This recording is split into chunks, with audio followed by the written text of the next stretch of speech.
ఉపాధి పని వల్ల చాలా మేలు కూడా ఉందండి. గవర్నమెంట్ గారికి పని చెప్పడం వల్ల రైతు వారి పని అసలు లేదు కదండి. అన్ని మిషన్లు వచ్చేసినాయి. బాగా కలిపి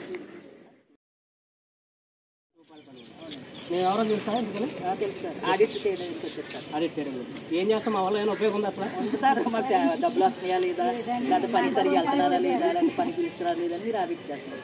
అవన్నీ బాగానే జరుగుతుంది. అంటే మనం ఏంటంటే ఇప్పుడు పథకం పనులు చేయడం వల్ల ఉపయోగం ఏంటంటే కనుక ఇప్పుడు మన గ్రామంలో సుమారుగా ఇక్కడ ఒక 50 లక్షల రూపాయలు ఖర్చు పెట్టారు అనుకోండి. ఈ 50 లక్షల రూపాయలకు సంబంధించి వాటికి సంబంధించినటువంటి ఎవరైతే పనిచేస్తున్నారో ఉపాధి శ్రామికులు వారి అకౌంట్లోకి ఈ అమౌంట్ అనేది జమ అవుతుంది.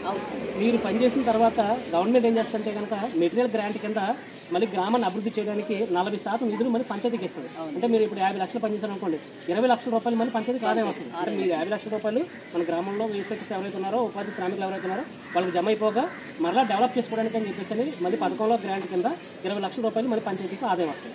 అంటే దీనివల్ల మీరు పనిచేయడం వల్ల అలా వచ్చినటువంటి డబ్బులతో మనం నిలబడినటువంటి సిమెంట్ రోడ్లు ఉంది సార్. ఈ సిమెంట్ రోడ్లు కానీ, సిమెంట్ డ్రైనేజీలు కానీ, సచివాలయ బిల్డింగ్లు కానీ, అంగన్వాడీ బిల్డింగ్లు కానీ ఇవన్నీ కూడా ఏటి ద్వారా నిర్మిస్తారనుకున్నారో మీరు అందరూ పనిచేస్తే వాటి మీద ఉపాధి శ్రామికులు పనిచేసినటువంటి మెటీరియల్ గ్రాంట్ ద్వారానే ఇవన్నీ కూడా వేయడం జరుగుతుంది. అంటే మనం ఇక్కడ చేయాల్సింది ఏంటంటే కనుక ఎక్కువ రోజులు పనిచేయగలం, అంటే 100 రోజులు పనిచేయగలగాలి, ఉపయోగపడే విధంగా పనిచేయగలగాలి. మనం గ్రామానికి అభివృద్ధి చెందేటువంటి పనులు అవుతున్నాయో, ఉపయోగపడే పనులు అవుతున్నాయో అవన్నీ చేసినట్లయితే కనుక మన జీవితంలో ఎంతకంత మార్పు వస్తుంది, గ్రామం కూడా అభివృద్ధి దిశగా తీసుకెళ్ళడానికి అవకాశం.